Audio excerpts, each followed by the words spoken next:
우주에 대한 우리의 지식 정도는 현재 애매한 상태에 놓여 있습니다. 우리 주변의 수많은 별들의 위치를 파악하고 있지만 모든 발견마다 장애물에 봉착하게 되는 것처럼 보입니다.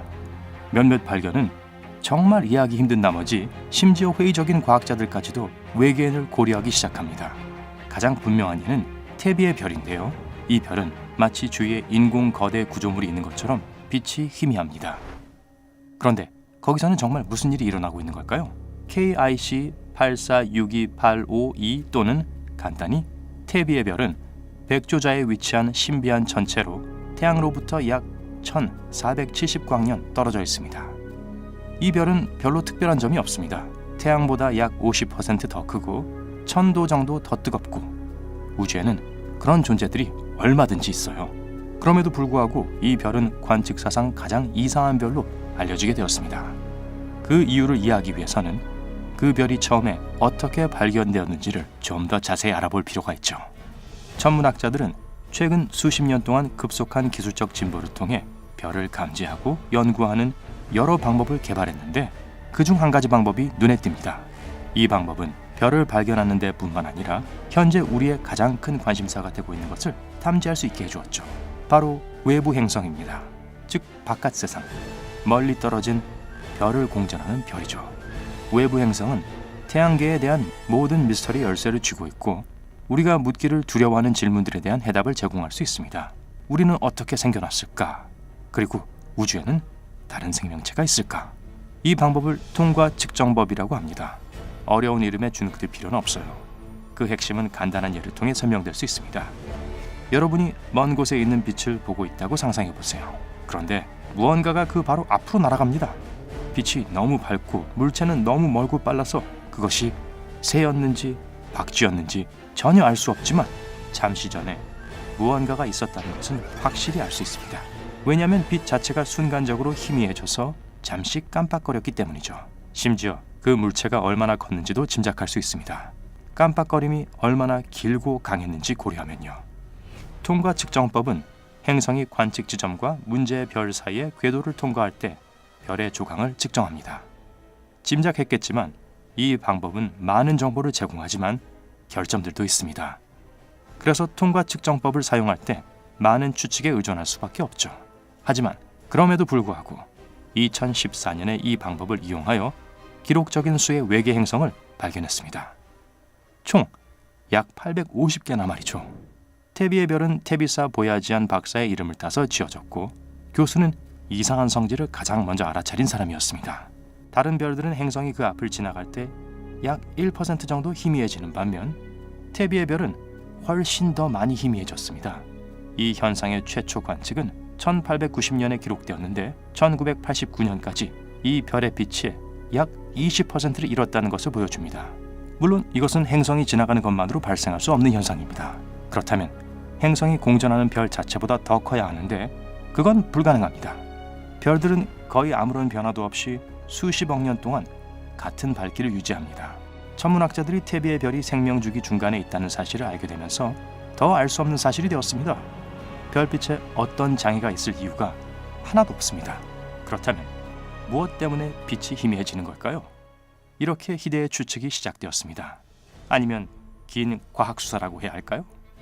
2016년에 보야지안 박사와 팀은 태비의 별빛이 그저 빠르게 희미해지고 있는 것이 아니라는 것을 암시하는 기록을 발견했습니다. 때때로 빛이 원래 상태로 복원되었다가 다시 희미해지기를 반복합니다. 연구팀은 심지어 빛이 희미해지는 패턴을 발견하여 다음번 밝기의 변화가 일어날 시기를 상당히 정확하게 예측할 수 있었습니다. 이로써 첫 번째 이론이 탄생합니다. 태비의 별 주위엔 아마도 수많은 거대한 행성과 소행성들이 공전하고 있을 겁니다. 물체들이 더 많이 모여있는 밀집된 곳이 별의 빛을 가릴 수 있다는 거죠. 하지만 그 이론은 빗나갔습니다. 이와 같은 군집은 어린 별들이 형성 과정을 거치는 동안에만 관찰되며 태비는 그보다는 훨씬 나이가 많습니다. 게다가 별 주위의 많은 수의 행성들은 엄청난 양의 적외선을 만들어내는데 그것은 전혀 감지되지 않습니다. 그렇다면 다음을 고려해보세요. 밝기의 변화는 매번 일정합니다. 일부는 대칭적인 형태를 취하기도 합니다. 활활 타오르는 별 주위를 공전할 때마다 해성의 집단이 엄격한 순서로 이동하는 게 가능할까요? 그건 전례가 없는 일입니다. 혜성은 끊임없이 위치를 바꾸니까요. 그 움직임은 지구상의 관찰자가 보기에는 거의 무질서에 가깝습니다. 혜성처럼 보이지만 엄격한 패턴으로 이동한다고요? 네, 그게 뭔가 부자연스럽다고 생각한 사람은 여러분뿐만이 아닙니다. 사실 별 주위를 도는 구조의 개념은 천문학자들에게 오래전부터 알려져 있었습니다. 이것을 다이슨 구라고 합니다. 가설적으로 이와 같은 구조는 별에서 에너지를 채취할 수 있는 고도로 발달된 문명에 의해 만들어질 수 있습니다. 이것은 별 주위에 위치한 많은 수의 얇은 판들로 이루어져 있습니다. 달 크기의 태양 전지판 같은 것을 상상해 보세요. 이 아이디어의 가장 흥미로운 점은 그러한 구조들은 상대적으로 발견하기 쉽다는 점인데요. 별을 이상하고 설명할 수 없는 방법으로 가리기 때문입니다. 다이슨 구는 우주에 고도로 진보된 문명이 존재한다는 첫 증거로 제시되었습니다. 태비의 별의 밝기 변화를 유발하는 다이슨 구의 가능성을 테스트하고자 별의 해당 영역에서 무선 신호를 감지해 보려고 노력했지만 얻은 것은 침묵뿐이었습니다. 하지만 함정이 있습니다. 다른 문명을 감지하는 방법에 있어서 우리의 데이터는 신뢰할 만하지 않습니다. 만약 외계인들이 다이슨 구와 같은 것을 만들 수 있다면 무선 신호 같은 건 전혀 사용하지 않을 수도 있습니다. 지금으로선 상상하기 어렵지만 머나먼 미래에는 우리 역시 무선 신호를 가장 중요한 의사소통의 방법으로 사용하지 않을 수도 있잖아요. 불과 300년 전만 해도 우리는 멀리 떨어져 있는 사람과 통신하는데 우편 서비스만을 이용했었죠. 은하계에서는 300년이 눈 깜짝할 사이처럼 짧은 시간입니다. 기술이 얼마나 새롭고 완전히 낯설 정도로 놀라울지 상상해 보세요. 어쨌든 과학계는 애초에 태비의 별의 미스터리에 있어서 외계인 이론을 시험해 본다는 결정 자체에 격분했습니다. 회의론자 입장에서는 다른 모든 자연적인 가능성을 배제하고 난 후에야 초자연적인 것을 고려하는 게 당연하니까요. 그래서 최근에 또 다른 훨씬 더 근거가 있는 태비의 별 이론이 등장했습니다. 그 이론에 따르면 태비의 별 주위를 먼 궤도로 돌고 있는 거대한 갈색 외성이 있을 거라고 합니다. 아주 거대한 거요. 갈색 외성은 거의 행성으로 간주되지 않습니다. 목성 같은 행성들 중 가장 큰 행성들보다 훨씬 더 거대하지만 가장 작은 적색 외성보다도 작습니다. 가장 가벼운 형태의 별이죠. 별 주위 궤도에 갈색 외성이 여러 개 있을 수 있는 가능성도 적지만 신비한 태비의 별의 밝기 변화를 일으키기 위해 이 모든 것이 수반되어야 하는 것도 아닙니다. 이 갈색 외성들은 거대한 소행성 고리를 가지고 있어야 합니다. 그리고 다시 한번 거대한이라는 의미를 강조해야겠네요. 이 고리들은 현재 우리가 알고 있는 한계를 훨씬 넘어서는 것이어야 합니다.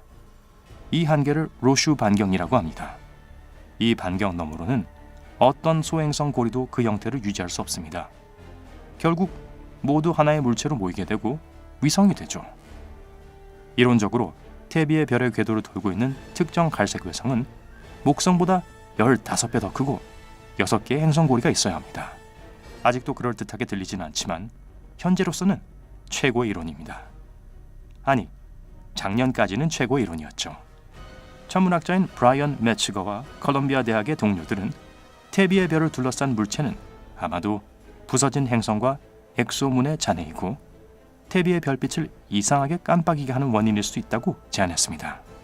그들의 이론은 그 행성들이 별 자체의 로슈 반경을 넘을 수 있었다는 것을 암시합니다.